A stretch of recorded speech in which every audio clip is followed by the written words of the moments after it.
My name is Eleanor Grace Harrington, and at the age of 73, I finally stopped being the quiet shadow in my own life.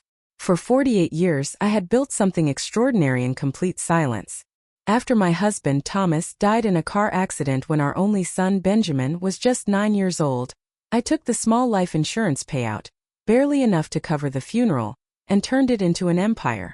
I started with a rundown motel on the outskirts of Savannah, Georgia. I cleaned rooms by day, studied real estate books by night, and learned every inch of the hospitality business with my own hands. One motel became 3. 3 became 10. 10 became luxury boutique hotels across the Southeast. Then resorts in the Caribbean. Then private islands, ski lodges in Aspen, vineyard estates in Napa.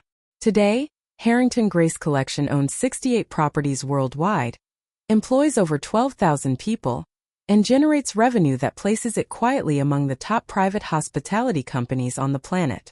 But no one in my family knew. Not Benjamin. Not his wife Cassandra. Not my grandchildren Olivia and Noah. I kept it secret on purpose. When Benjamin was growing up, I wanted him to love me for being his mother, not for what I could buy him. I lived modestly in a 2-bedroom cottage in Charleston, drove a 10-year-old sedan, wore simple clothes from department stores. I told them I managed a small bed and breakfast and lived comfortably on its income plus Social Security. It was a lie I maintained for decades, because I was terrified that if they knew the truth, their love would turn into expectation, into entitlement. And in the end, I was right to fear it. Because when the truth finally came out, it wasn't love that shattered. It was their entire world. The breaking point came during what Benjamin called the family trip of a lifetime to Eden's Whisper, my most exclusive private island resort in the British Virgin Islands. Benjamin had been hinting at wanting a big family vacation for months. "Mom, you're getting older," he'd said gently over the phone. "We should make memories while we still can. The kids barely know you." His voice had that practice warmth, the kind that made you feel guilty for not giving more. I knew what he really meant. Cassandra wanted a luxury getaway, and they wanted me to babysit Olivia, 14, and Noah, 11, so they could enjoy it without responsibility. I agreed, of course. I always agreed. I arranged everything through my private office, chartered a seaplane from Miami, booked the Imperial Residence, the largest villa on the island, with 6 bedrooms, infinity pools, private beach access, and a full staff of 12. I did it all under Benjamin's name so they wouldn't suspect anything. The cost for 10 days? Just over $420,000. I covered it quietly as I had covered so many things before. Their mortgage on the 6-bedroom house in Atlanta, Olivia's private school tuition at Westminster, Noah's travel soccer team fees, Cassandra's Range Rover, Benjamin's country club membership, their annual trips to Europe that they posted about on Instagram with captions like, "Living our best life." They thought Benjamin's tech sales job paid for it all. They had no idea that every bonus he bragged about was actually a transfer from my account. The trouble began the moment we arrived. The seaplane touched down on the turquoise water, and the staff greeted us on the private dock with chilled towels and fresh coconut water. The island was paradise, white sand beaches, swaying palms, overwater bungalows glowing in the sunlight. Cassandra stepped off the plane in oversized sunglasses, a white linen dress and heels completely inappropriate for a beach, already filming for her Instagram stories. "This place is insane," she gushed, spinning in a circle. "Ben, how did you even find it? This is next level." Benjamin beamed, puffing out his chest. "I have my ways. Only the best for my family." I stood quietly behind them in my simple cotton dress and sandals, carrying my own small suitcase. At 73, I moved slower than I used to, but I still had strength in me. The kind forged from decades of lifting more than just luggage. We were escorted to the open-air lobby, a masterpiece of teak and glass overlooking the ocean. The general manager, Sophia, whom I had hired personally 15 years ago, greeted us with perfect professionalism. "Welcome to Eden's Whisper, Mr. and Mrs. Harrington. We have the Imperial Residence prepared exactly as requested." Cassandra immediately stepped forward. "Yes, but I emailed about upgrading to the owner's estate. I was told it might be available." Sophia glanced at her tablet. "I'm sorry, Mrs. Harrington. The owner's estate is reserved for VIP ownership only, and is not available for rental." Cassandra's smile tightened. Well, that's ridiculous. Do you know who we are? My husband booked the most expensive villa on the island. There must be some mistake. Benjamin put a hand on her arm. Cass, it's fine. The Imperial is huge. But Cassandra wasn't having it. She leaned over the counter, voice rising. No, it's not fine. I specifically requested the owner's estate. I don't pay these prices to be told no. Sophia remained calm. I understand your disappointment, but I tried to smooth things over. Sweetheart, the Imperial residence is beautiful. I'm sure we'll be very comfortable. Cassandra whirled on me, her face twisted with irritation. Mother, please. Stay out of this. You don't understand how these places work. Then turning back to Sophia, she said loudly, just ignore the old woman. She's only here to help with the kids. She's basically the nanny. Don't waste your time explaining things to her. The words hit me like a physical blow. The lobby went quiet. Staff froze. A few guests nearby turned to look. And Benjamin, my son, my only child, the boy I had raised alone, the one I had worked 80-hour weeks for so he could have everything, laughed. He actually laughed. Yeah, Mom, he said, chuckling. Why don't you take the kids down to the beach? Let us handle the adult stuff. Olivia and Noah didn't even look up from their phones. I stood there, frozen, as humiliation washed over me in waves. At 73 years old, after building an empire from nothing, after sacrificing everything for this family, I was reduced to the old woman and the nanny in front of strangers. Sophia's eyes met mine for a brief moment. She knew exactly who I was. She had been waiting for my signal. I gave the tiniest shake of my head.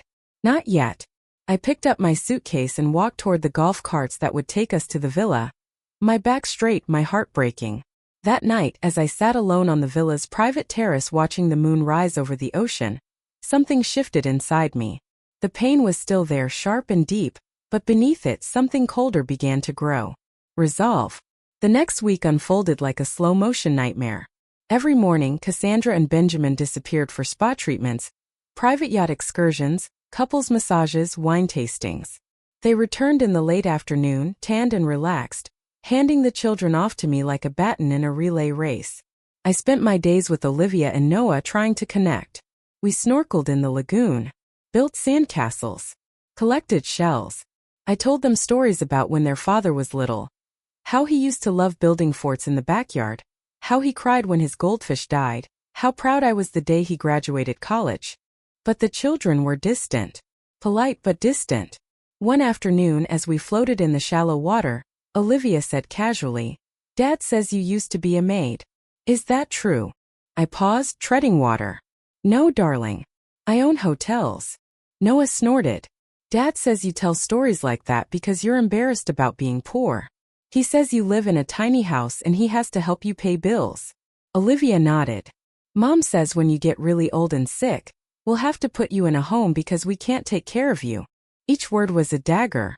I had paid for their lives, their home, their schools, their clothes, their future. And this was how they saw me. On the seventh day, everything changed.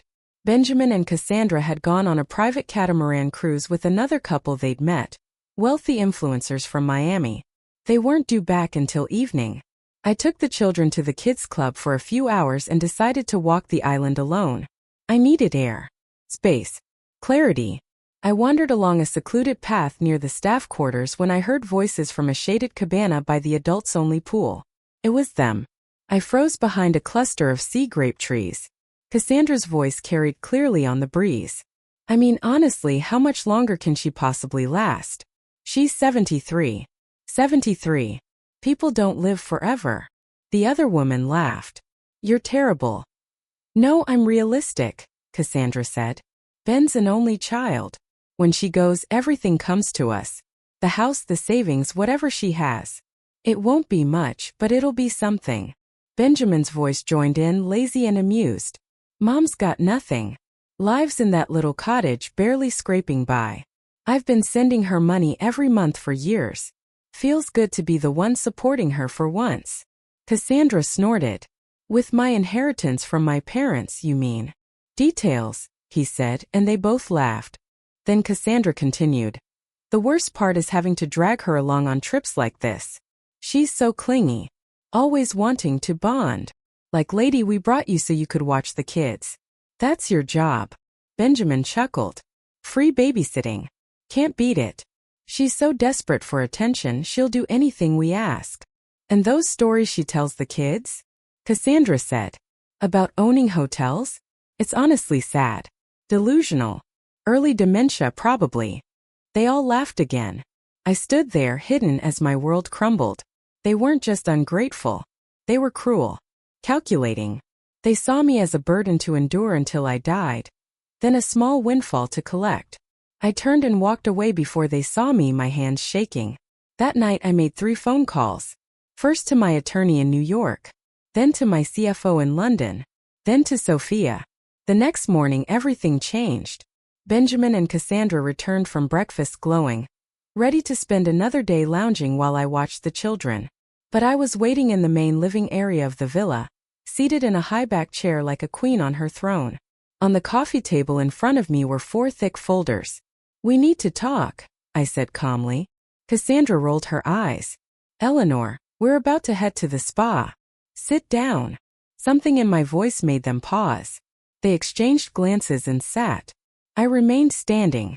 This island, I began, Eden's Whisper, is part of the Harrington Grace collection. 68 properties worldwide. Valued at over $4 billion. All built by me. All owned by me. Cassandra laughed. A sharp dismissive sound. Oh, Eleanor. Not this again. I nodded toward the door. Sophia entered, followed by 2 security officers and my attorney, Mr. Langford. Sophia spoke clearly and professionally. Mrs. Eleanor Grace Harrington is the founder, sole owner and chairperson of Harrington Grace Collection. This resort and every resort, hotel, villa, and private residence in our portfolio belongs to her entirely. Benjamin's face went white. Cassandra's mouth opened and closed. I opened the first folder and slid it across the table. Bank statements. Transfer records. Every payment I had ever made to them, listed in black and white. Mortgage. Tuition. Cars. Vacations. Credit cards. A total of $28 million over 25 years. The second folder. An itemized bill for this trip. $428,600. Now charged directly to Benjamin's personal credit card, the one with a $15,000 limit. The third folder. Termination of all trusts, accounts, and financial support, effective immediately, including the college funds for Olivia and Noah, which I would now manage directly. The fourth. Audio transcripts and recordings of their conversation yesterday, legally obtained on private property. Cassandra lunged forward. This is insane. You can't. I can, I said quietly. And I am. Benjamin's voice cracked. Mom, please. We didn't mean. You laughed, I said. When your wife called me the old woman. When she said I was just the nanny. You laughed. Tears filled his eyes. I'm sorry. We'll change. No, I said. You won't. Because you've had decades to change. And you chose this. I turned to Sophia. Please escort Mr. and Mrs. Harrington to the dock. A commercial ferry leaves for Tortola in 1 hour. From there they can arrange their own travel home. Economy. Cassandra began screaming. Threats. Please. Promises. Security moved forward. Benjamin just sat there, staring at the folders, as the life he thought he had built crumbled around him. As they were led away, I called Olivia and Noah to me. We spent the rest of the trip together, just the 3 of us. I showed them the island, told them the real stories, took them behind the scenes into the kitchens, the gardens, the offices, introduced them to the staff who had known me for decades. And slowly, wonder replaced indifference in their eyes. When we flew home 2 weeks later, Olivia and Noah sat beside me in the private jet, asking questions, listening, seeing me for the first time. Benjamin called hundreds of times, left voicemails, anger, bargaining, tears. I didn't answer. Their house was foreclosed 6 months later. Cassandra filed for divorce. Benjamin took a job selling software, entry level. I moved Olivia and Noah into my penthouse in Manhattan for school semesters, and we spent summers traveling to my properties, of course. They call me Grandma Ellie now. And every time we arrive at a new resort, the staff greets me with quiet respect. Because they know who I am. I learned something at 73. Silence can build an empire, but sometimes, only a voice can protect it. I kept my secret too long. But when I finally spoke, the world listened. And so did my family, what was left of it. The real one. The one I chose.